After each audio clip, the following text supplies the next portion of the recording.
আমরা যদি পুরো ইতিহাস ঘেঁটে দেখি যে বাংলাদেশের ইতিহাসের সবচেয়ে জনপ্রিয় কোচ কে, এটার ব্যাপারে বিভিন্ন রকম নাম আসতে পারে। কেউ এডি বার্লোর কথা বলতে পারেন বা কেউ অন্য কারো কথা বলতে পারেন, কিন্তু আপনি যদি ফেসবুকে এরকম একটা জরিপ করেন তাহলে আমি নিশ্চিত যে একজন লোকের নামই আসবে, সেটা অ্যালান ডোনাল্ড। শুধু পাবলিকের ভেতর তা কিন্তু না, আমাদের খেলোয়াড়দের মধ্যেও সবচেয়ে জনপ্রিয় কোচ অ্যালান ডোনাল্ড। বিশেষত আমাদের পেস বোলারদের কাছে তো এই সাদা বিদ্যুৎ ভয়ানক জনপ্রিয় একজন মানুষ। ডোনাল্ডের সময় মানে 2022-23 সালে বাংলাদেশ বেশ ভালো সাফল্য পাচ্ছে, বেশ কয়েকজন পেসার তার হাত ধরে উঠে আসছে, ফলে জনপ্রিয়তা হওয়া স্বাভাবিক। এবং এই জনপ্রিয়তার খাতিরে গত বেশ কিছুদিন ধরে, গত এক বছরের বেশি সময় ধরে ফেসবুকে আপনি একটা কমন দাবি সবসময় দেখতে পাবেন, কোনো প্রসঙ্গ ছাড়াই একটা কমন দাবি দেখতে পাবেন যে ডোনাল্ডকে ফিরায় আনা হোক।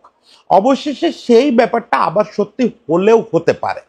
মানে আমাদের ফেসবুকের যে জনপ্রিয় দাবি, আমাদের পেসারদের যে জনপ্রিয় মনোভাব, সেইটা শেষ পর্যন্ত বাস্তবে রূপ নিতে পারে। মানে আমাদের বর্তমান যে পেস বোলিং কোচ আছেন আন্দ্রে অ্যাডামস, তার মেয়াদ শেষ হওয়ার আগেই সম্ভবত চলে যেতে হচ্ছে। তার এখনো 1 বছরের চুক্তি বাকি, কিন্তু তাকে সম্ভবত চলে যেতে হচ্ছে। সেই জায়গায় আমাদের বোর্ড যতদূর জানা যাচ্ছে যে অলরেডি নতুন পেস বোলিং কোচ খুঁজতেছে। সেখানে যদিও এখনো পর্যন্ত উমর গুল একটু আগায় আছেন, কিন্তু বোর্ডের ভেতরের চিন্তা ভাবনা এরকম যে খেলোয়াড়দের ভেতরে যেহেতু দারুণ জনপ্রিয়তা আছে এবং এই পেস বোলাররা এখনো সবাই ওয়েল কানেক্টেড ডোনাল্ডের সঙ্গে, ফলে ডোনাল্ডকে আনার পক্ষেও বেশ ভালো একটা মতামত আছে। তো আমরা একটু ডোনাল্ডের ব্যাপারে কথা বলি, সেই সঙ্গে একটু বলি যে আসলে ডোনাল্ডের আবার ফেরার সম্ভাবনা কতটা। দেখেন, বোলার ডোনাল্ড সম্পর্কে তো আমার খুব বেশি বলার সুযোগ নাই। মানে আমি বলবো আর আপনারা সেটা শুনে জানবেন, এটা নিশ্চয়ই ঘটবে না। ডোনাল্ডের বোলিং যারা দেখছেন তাদেরকে আমি নতুন করে কিছু বলতে পারবো না, বরং তারা হতাশ হবেন যে এত বড় একটা লিজেন্ড সম্পর্কে তুমি মাত্র এইটুকু বললা। আর যারা দেখেন নাই তাদেরকে আমি বলে বুঝাইতে পারবো না, এটা বোঝানো সম্ভব না। ডোনাল্ডকে এক কথায় যদি আমি বলি যে 90 দশকে যখন সাউথ আফ্রিকার নতুন করে আন্তর্জাতিক ক্রিকেটে আসলো, তখন যে 1-2 জন লোককে আপনি আলাদা করে বাছাই করতে পারেন যে এই 1-2 জন লোক সাউথ আফ্রিকাকে রাতারাতি 1 নম্বরে তুলে নিয়ে গেল, সেই 1-2 জনের মধ্যে একজন হচ্ছে ডোনাল্ড। আরো টু দ্য পয়েন্ট করে বললে বলতে হবে যে সেই একজন হচ্ছে অ্যালান ডোনাল্ড, সেই একজন হচ্ছে সাদা বিদ্যুৎ অ্যালান ডোনাল্ড। ডোনাল্ড খুব জনপ্রিয় ক্রিকেটার ছিলেন সেই সময়ের সাউথ আফ্রিকা ক্রনিয়ের ওই টিমের সবাই আসলে পৃথিবী জুড়ে দারুণ জনপ্রিয় ছিল। সেটা একটা কারণ ছিল যে তাদের এক ধরনের উইনিং মেন্টালিটি ছিল, যেটা এখন আপনি এই 22, 23, 24, 25-এ এসে দেখেন যে প্রায় সব দলের ভিতরে তৈরি হয়েছে যে যে কোনো জায়গা থেকে ম্যাচ বের করে আনতে হবে।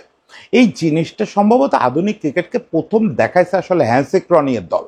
ওই দলে কি ছিল না, একঝাক ভয়াবহ all-rounder, Lance Klusener, Jacques Kallis থেকে শুরু করে কি দারুণ দারুণ সব অলরাউন্ডার, শন পোলকও দারুণ অলরাউন্ডার, আবার পোলক ডোনাল্ডের ওই অসাধারণ একটা জুটি, সেই সঙ্গে ডোনাল্ডের ওই বিধ্বংসী বোলিং। মানে ডোনাল্ড এমনিতে নিরীহ মানুষ, আমিও তার সঙ্গে কথা বলছি, এমনিতে নিরীহ মানুষ, কিন্তু ডোনাল্ড একটা ত্রাস ছিলেন। ওই মুখে একটা সাদা জিঙ্কের মতো কি যেন মাখতেন, যেটা ওই রোদে ক্রিকেটাররা পরে নামে, সেই জিনিসটা মেখে যখন রান আপ ধরে দৌড় দিতেন তখন আসলেই মনে হতো যে বিদ্যুৎ চমকাচ্ছে। ওরকম একটা সাদা টেস্টের কথা বলতেছি, সাদা ছিপছিপে একটা মানুষ, সাদা পোশাক পরা, দৌড়ায় আসতেছে বিদ্যুৎ চমকের মতো, এবং রান আপ থেকে যত দ্রুত ডেলিভারিটা দিত, একটা ভয়ানক ব্যাপার। একই সঙ্গে পেসও ছিল খুব ভালো, আর সবচেয়ে বড় কথা অ্যাকুরেসি, মারাত্মক অ্যাকুরেসি। ডোনাল্ডের অ্যাকুরেসি নিয়ে আমি এই কিছুদিন আগে একটা লেখা পড়তেছিলাম যে ডোনাল্ডের অ্যাকুরেসিটা কেমন ছিল এটা স্টার্স দিয়ে বোঝা যায়। কেমন? এ পর্যন্ত বিশ্বে মাত্র 10 জন ক্রিকেটার 100 বা তার বেশি উইকেট উইকেট কিপারের শিকারে পরিণত করছেন। উইকেট কিপারের শিকারে যত ব্যাটসম্যানকে পরিণত করবেন তত বেশি প্রুভ হবে যে আপনি অ্যাকুরেট বোলিং করেন। মানে খুব জায়গা মতো বল করছেন দেখেই বেশিরভাগ ক্ষেত্রে উইকেটের পেছনে ক্যাচ যায়। এটা ফার্স্ট স্লিপও আমার মনে হয় এটা কাউন্টে আনা উচিত, তাইলে আমরা আরো ভালো বুঝতাম। আবার 2-1টা উইকেট কিপার তো উপরে উঠে যাওয়া ক্যাচও ধরে, ফলে সবটাই স্টার্স দিয়ে প্রুভ হয় না, কিন্তু রিয়েলিটি হচ্ছে যে ডোনাল্ড ওই 10 জনের একজন, যারা হচ্ছে উইকেটের পেছনে অন্তত পক্ষে 100 জন ব্যাটসম্যানকে ক্যাচ দিতে বাধ্য করছে। মজার ব্যাপার হচ্ছে কমপক্ষে 50 জন ব্যাটসম্যানকে উইকেটের পেছনে ক্যাচ দিতে বাধ্য করা বোলারদের মধ্যে সবচেয়ে শতাংশের হারে আগায় আছে ডোনাল্ড। মানে তার টোটাল উইকেট হচ্ছে 340 সম্ভবত, এর 30% উইকেটের পেছনে গেছে। উইকেটের পেছনে মানে উইকেট কিপারের হাতেই গেছে। আমি তো স্লিপের হিসাবটা কোথাও পাইলাম না। ফার্স্ট স্লিপ সেকেন্ড স্লিপও বিবেচনায় নিলে এটা যদি 40 পার হয়ে যায় তাহলে বোঝেন অ্যাকুরেসিটা কি লেভেলে ছিল, এবং পেসটা পেস এবং অ্যাকুরেসি দুটোই আপনি বুঝতে পারবেন এটা দিয়ে, যে ওই পেস খেলতে গিয়ে বেশিরভাগ ক্ষেত্রে বিট হয়ে কানায় লেগে উইকেটের পিছনে চলে যাচ্ছে। বোলার ডোনাল্ড আমার মনে হয় আমি এইটুকু বুঝি। এছাড়া আপনি তো তার উইকেট নাম্বার দিয়েও অনেক কিছু বুঝতে পারবেন। প্রথম সাউথ আফ্রিকান হিসাবে 300 টেস্ট উইকেট পাচ্ছে, তারপর টেস্ট ক্রিকেটে যে হাইটে নিয়ে গেছে দলটাকে, ওয়ান ডে তো দুর্দান্ত উইকেট। ও আচ্ছা, আরেকটা জিনিস বলি, এটাও ডোনাল্ডের বোলিং স্টার্স দেখতে গিয়ে মনে পড়তেছিল যে ডোনাল্ড হচ্ছে সম্ভবত পৃথিবীর একমাত্র বোলার যার সব ফরম্যাটে অ্যাভারেজ 22 নিচে, সব ফরম্যাটে। সেটা লিস্টে ক্রিকেট বলেন, লঙ্গার ভার্সন ক্রিকেট বলেন, টেস্ট বলেন, ওয়ান ডে বলেন, শুধুমাত্র দুটো টি20-তে অ্যাভারেজ তার 22-র উপরে, সেইটাও 26। তো দুটো টি20-র হিসাব নিশ্চয়ই আপনি আমাকে বলবেন না। কিন্তু আমরা তো আসলে বোলার ডোনাল্ডের কথা বলতেছি না, কোচ ডোনাল্ডের কথা বলতেছি। কোচ ডোনাল্ডও কিন্তু খুব হাই প্রোফাইল কোচ, খুব হাই প্রোফাইল কোচ। রিটায়ার করার পরই ইংল্যান্ড জাতীয় দলের সঙ্গে যুক্ত হয়েছেন, এর আগে কাউন্টিতে কোচিং করাইছেন। কাউন্টিতে তো ওয়ারউইকশায়ারের বোলার হিসাবেও লিজেন্ড ছিলেন, পরে কাউন্টিতে কাজ করছেন, ইংল্যান্ড জাতীয় দলের সঙ্গে কাজ করছেন, নিউজিল্যান্ড জাতীয় দলে 2 দফা কাজ করছেন, অস্ট্রেলিয়া জাতীয় দলে কাজ করছেন। খুবই হাই প্রোফাইল কোচ। গ্যারি কাস্টনের সঙ্গে ছিলেন। ভাই, গ্যারি কাস্টনকে আধুনিক যুগে কোচদের লিজেন্ড বলা হয়। মানে সে খেলোয়াড় হিসাবে যত বড় ছিলেন তার চেয়েও বড় কোচ। সে গ্যারি কাস্টনের টিমে ছিলেন, সাউথ আফ্রিকার যখন কোচিং সেট আপ গ্যারি কাস্টন সামলাচ্ছিলেন। এরপরে আইপিএলে দল সামলাইছেন, কাউন্টিতে দল সামলাইছেন, অবশেষে 2022 সালে আমাদের এখানে এসেছিলেন। 2022 সালে আসার পরে যেটা হলো যে ডোনাল্ড আসলে যত না, ওই যে আমি একটা কথা প্রায় বলি যে এই যুগে কোচিং মানে কিন্তু হাতে ধরে আপনাকে বলের গ্রিপ শেখানোর না, যদিও সেটা ডোনাল্ড শেখান, সেটা তার মহত্ব বা সেটা তার বাড়তি কাজ। এ যুগে আসলে আপনি বেস্টটা কিভাবে বের করে আনতে পারেন আপনার স্টুডেন্টের ভিতরে, এটা হচ্ছে মূল কাজ। সেটা যদি এমন হয় যে সারা রাত আপনি স্টুডেন্টের সঙ্গে তাস খেলে আপনি তার বেস্টটা বের করে আনতে পারেন, ওটাই আপনার কাজ, ওটাই আপনার কাজ। আপনার কাজ তাকে শুধু হাতে ধরে বলের গ্রিপ দেখানো না। এই জিনিসটা ডোনাল্ড হচ্ছে ওয়ান অ্যান্ড অনলি। বাংলাদেশের ক্রিকেটে যত কোচ আসছে, হেড কোচ বলেন, বোলিং কোচ বলেন, ব্যাটিং কোচ বলেন, কেউ তার শিষ্যদের থেকে বেস্ট বের করতে এত কিছু করে নাই। মানে সে তো যখন নেট হয় বা যখন প্র্যাকটিস হয় তখন তো বেসিক যা করানোর করাই। একই সঙ্গে সে হচ্ছে আমাদের বোলারদের ছিল মেন্টর, বড় ভাই। ঠিক বড় ভাই বললে বোঝা যায় না, মানে সে একটা কিছু বললে সেই জিনিসটা না করতে পারলে বোলারদের ভালো লাগতো না। আবার বোলারদেরও আবদার জানানোর একমাত্র জায়গা ছিল সে, যে আমাদের জন্য তুমি এটা করো অ্যালান। দেখেন, সে যখন বাংলাদেশ দলের বোলিং করছিল তখনও কিন্তু এই হাসান মাহমুদ, রাহিদ রানারা অন্তত তার শুরুর দিকে ছিল না। তখন ওই যে এবাদত ছিল, খালেদ ছিল। তো ওই সময় আপনি যদি বলেন তাহলে আমি বলবো যে তাসকিন ছাড়া কেউ চূড়ান্ত লেভেলে দুর্দান্ত বোলার ছিল না। মানে এখন যেটা আমরা একটা জোয়ারের মতো ফাস্ট বোলিং পাচ্ছি, সেই জিনিসটা তখন ছিল না। এবাদত তো একটা সময় পর্যন্ত পৃথিবীর সবচেয়ে বেশি অ্যাভারেজওয়ালা টেস্ট বোলার ছিল, পরে 5 উইকেট পেয়ে বা কয়েকটা উইকেট পেয়ে সেটা একটু কমাইছে। খালেদও ইমপ্রেসিভ ছিল, কিন্তু ওই পরিমাণে আউটপুট দেওয়ার মতো না। মুস্তাফিজ তো সে সময় পর্যন্ত, এখনো যে অবস্থা, আসলে ওই যে নির্দিষ্ট উইকেট ছাড়া মুস্তাফিজ চলে না, এই অবস্থায় তার হাতে শুধুমাত্র ভালো অস্ত্র ছিল তাসকিন। কিন্তু সে এদেরকে দিয়ে সাজায় গোছায়, আমার মনে আছে 2023 সালে বাংলাদেশের পেস বোলিং সেট আপ ওই বছরের দ্বিতীয় সফলতম পেস বোলিং সেট আপ ছিল উইকেট নাম্বারের দিক থেকে। তো এটা মোটামুটি প্রুভ করে যে ডোনাল্ড একটা অন্য উচ্চতায় বাংলাদেশকে নিয়ে যাচ্ছিল। এবং ডোনাল্ডের সময় বাংলাদেশি পেস বোলাররা প্রথমবারের মতো প্রতিপক্ষের 10 উইকেট তুলে নেয়, মানে সবগুলো উইকেট পেসাররা তুলে নেয়। এটা প্রথম ঘটে বাংলাদেশে। ফলে সেখানে ডোনাল্ডের একটা অবদান ছিল দারুণভাবে। এবং পরের দিকে ডোনাল্ড যখন যায় তার আগে আগে সে কিন্তু হাসান মাহমুদকে প্রতিষ্ঠিত করে দিয়ে গেছে। এবং আমাদের নাহিদ রানা একেবারে বাচ্চা থাকা অবস্থায় তার শুরুটা, সে যখন চাপাই থেকে এখানে আসলো আলমগীর ভাইয়ের হাত ধরে, তার একেবারে শুরুর দিকে কিন্তু সে ডোনাল্ডকে পাইছে। পরে যেটা হলো যে 2023 ওয়ানডে বিশ্বকাপে তো সবাই খারাপ করলো, ব্যাটসম্যানরা খারাপ করলো, বোলাররা খারাপ করলো, স্পিনাররা খারাপ করলো, সবাই খারাপ করলো। কিন্তু কয়েকজনের উপর দিয়ে বলির কোপ গেল, তার মধ্যে ডোনাল্ডের গেল। ডোনাল্ডের সঙ্গে চুক্তি নবায়ন করা হলো না।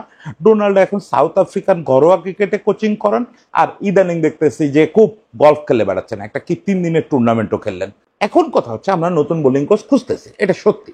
কারণ আন্দ্রে অ্যাডামস আমাদের এই দুর্দান্ত একটা জোয়ার থাকা সত্ত্বেও এবং দুর্দান্ত একটা পেস বোলিং ইউনিট থাকা সত্ত্বেও এই ইউনিট দিয়ে খুব ভালো কিছু করছে, এটা আমরা দাবি করতে পারবো না। মানে এই যে সেট আপ, এই সেট আপকে কাজে লাগায় মিনিমাম যে অ্যাচিভমেন্ট করা উচিত সেটা আন্দ্রে অ্যাডামস করতে পারে নাই।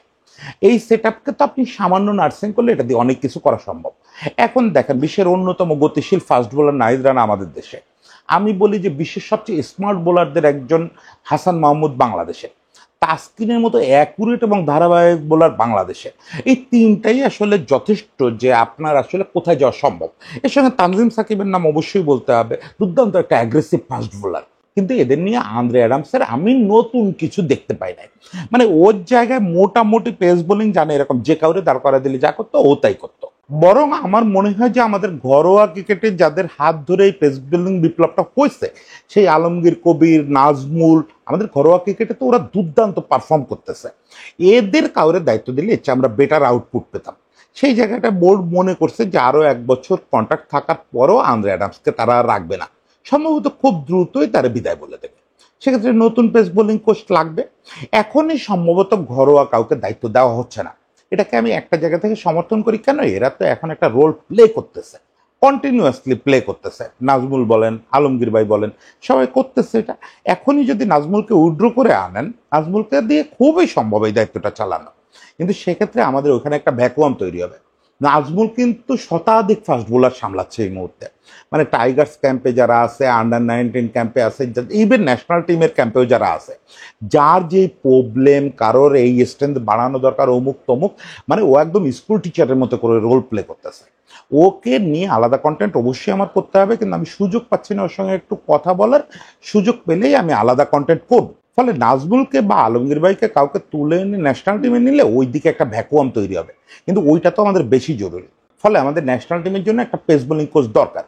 সেখানে পছন্দ হচ্ছে এখন 3 জন। অ্যালান ডোনাল্ড মোটামুটি রাজি আছেন, সাউথ আফ্রিকার যে ঘরোয়া ক্রিকেট দলটা উনি সামলাচ্ছেন ওটা বাদ দিয়ে চলে আসতে রাজি আছেন। ওমর গুল অ্যাভেলেবেল আছেন, শন টেইট অ্যাভেলেবেল আছেন। শন টেইট কিছুদিন আগে বিপিএল করে গেছেন। এখন এর মধ্যে ওমর গুলের সঙ্গে টাকা পয়সা সবচেয়ে বেশি বনতেছে বোল্ডের, অন্তত আমরা যতটুকু খবর পাচ্ছি। আমি ব্যক্তিগতভাবে এই যে 3 জন, এই 3 জনের যে কেউ হলে খুশি হব। আর 3 জনের 3 রকম বৈশিষ্ট্যের কারণে আমি চাই যে কেউ আসুক। শন টেইটের ভিতরে একটা ব্যাপার আছে, শন টেইটের ওই বন্ধু হয়ে যাওয়ার ব্যাপারটা আছে। আর ও একটা জেনুইন ফাস্ট বোলার ছিল। ও চাইলে আমাদের নাহিদ রানা, হাসান মাহমুদ, তানজিম সাকিবদের জন্য নতুন একটা দিগন্ত খুলে দিতে পারে। তাহলে শন টেইটকে আমি পছন্দ করব। উমর গুল আমি মনে করি ওয়াসিম পরবর্তী যুগের একজন বড় স্মার্ট বোলার, যদিও ওনার যে সাফল্য পাওয়া উচিত সেটা উনি পান নাই। মানে এটা খুব দুর্ভাগ্যজনক যে উমর গুল ওই লেভেলের সাকসেস পায় নাই। কিন্তু দেখেন আধুনিক টি-20 বোলিং বলতে যেটা বোঝায়, আধুনিক টি-20 পেস বোলিং, এটা শুরু কিন্তু উমর গুলের হাত ধরে। এটা মাথায় রেখেন। এবং পাকিস্তান যে বিশ্বকাপটা জিতছিল, টি-20 বিশ্বকাপ, এটা মূল ম্যাজিশিয়ান উমর গুল ছিল। ফলে উমর গুলের ওই এক্সপার্টাইজটা, আর এরপর থেকে সে অনেকদিন ধরে কোচিং করাচ্ছে, তার এক্সপার্টাইজটা কাজে লাগানো যেতে পারে। তবে এন্ড অফ দি ডে আমিও খেলোয়াড় এবং ফেসবুকের মতো বলতে চাই, ডোনাল্ড আসলে সবচেয়ে খুশি হব। এখানে সুখবরটা হচ্ছে বোর্ডও তাই মনে করতেছে। বোর্ডেরও একদম শীর্ষ পর্যায় থেকে শুরু করে ক্রিকেট অফস যাদের দায়িত্ব এটা করার, তারাও মনে করতেছে যে এখানে খেলোয়াড়দের যে ভালোবাসাটা ওইটাতে গুরুত্ব দেওয়া উচিত।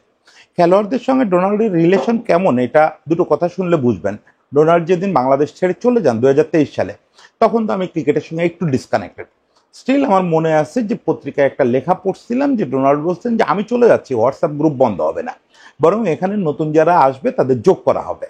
হোয়াটসঅ্যাপ গ্রুপ মানে কি, আমাদের কিন্তু এখন প্রফেশনালি, সব প্রফেশনে আপনারা জানেন, ইভেন রাজনীতিতেও সবাই সব আলাপ করে এক একটা হোয়াটসঅ্যাপ গ্রুপ খুলে। তা আমাদের ক্রিকেট দলেও বেশ কয়েকটা হোয়াটসঅ্যাপ গ্রুপ আছে। তার ভিতরে একটা গ্রুপ হচ্ছে পেস বোলারদের গ্রুপ। ওইটা যে ডোনাল্ড খুলছিলেন, ডোনাল্ড ওই গ্রুপটা আর বন্ধ করেন নাই। পরে পেস বোলিং কোচ এসে নতুন গ্রুপ খুলে এটা চালাইছে, কিন্তু ডোনাল্ড ওইটারে রেখে দিয়েছেন একটা ফ্যামিলি গ্রুপ হিসাবে। এবং ওই গ্রুপটাতে এখনো পর্যন্ত আমাদের ক্রিকেটাররা রেগুলার ডোনাল্ডের সঙ্গে যোগাযোগ করে, রেগুলার। মানে এটা আপনি আজকে শুনতেছেন, দেখবেন যে গত রাতেও তাদের সঙ্গে দীর্ঘ আড্ডা হয়েছে। বিভিন্ন অকেশনে বাংলাদেশ যখন যেতে টেতে ডোনাল্ড এদের সঙ্গে ভিডিও কলে যুক্ত হয়ে দীর্ঘক্ষণ আড্ডা দেয়, ঘন্টার পরে ঘন্টা আড্ডা দেয়।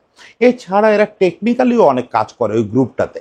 অনেকেই আছে নিজের ভিডিও ফুটেজ, বোলিং এর ভিডিও ফুটেজ পাঠায় ডোনাল্ড, জিজ্ঞেস করে যে দেখো তো আমার অ্যাকশনে এই চেঞ্জটা আসতেছে, এটা কি তোমার মনে হয় ঠিক আছে? ওর কাছ থেকে মতামত নেয়। আবার ও নিজে খেলা দেখে, ও বাংলাদেশের খেলা যে কি গভীরভাবে দেখে, এটা আপনি একটু ইনস্টাগ্রাম, টুইটার চেক করলে বুঝতে পারবেন। প্রত্যেকটা ম্যাচ পরে ও কিছু না কিছু কমেন্ট করে, প্রত্যেকটা নিয়ে কমেন্ট করতে থাকে, শিষ্যদের নিয়ে। ফলে খেলা দেখতে গিয়ে ওর যদি মনে হয় যে কারো কোথাও চেঞ্জ করা দরকার বা কোথাও চেঞ্জ হয়ে গেছে যেটা ঠিক হয় নাই, এগুলো নিয়ে আবার ও কথা বলে। সব মিলে ও কিন্তু বাংলাদেশের পেসারদের কোচ আছেই। এখন সেটা বিনা পয়সায় করতেছে, সেটা একটু পয়সা দিয়ে আনতে হবে। সেই জায়গাটায় আমাদের বোর্ড মনে করে যে ওর যে অ্যাকসেপ্টেন্স, ও তো অলরেডি এই টিমটার সঙ্গে এবং এই বোলিং ইউনিটের সঙ্গে মারাত্মকভাবে ইনভলভ, ফলে ওকে এসে তো মানায় নেওয়ার কোনো দরকার হবে না, ওর নতুন করে কিছু জানার দরকার হবে না। ও শুধু গত বছর দুয়েক ধরে যা জানছে এবং যা মনে আছে ওর, এবং প্রতিদিন যা দেখতেছে, সেইটা যদি ঠিকমতো এসে ইমপ্লিমেন্ট করে, তাও এই টিমটা অন্য জায়গায় চলে যাবে। ফলে আমি মনে করি বোর্ডের এই চিন্তাটা খুবই যৌক্তিক, খুবই যৌক্তিক, যে ক্রিকেটারদের গুরুত্ব দেওয়া, ক্রিকেটারদের মতামতকে গুরুত্ব দেওয়া। কারণ আলটিমেটলি কাজটা তো ওদের করতে হবে, মাঠে তো ওদের নামতে হবে। ডোনাল্ডও খেলে দিবে না, টেইটও খেলে দিবে না, উমর গুলো খেলে দিবে না, খেলতে হবে তো আমাদের নাহিদ রানা, হাসান মাহমুদদের।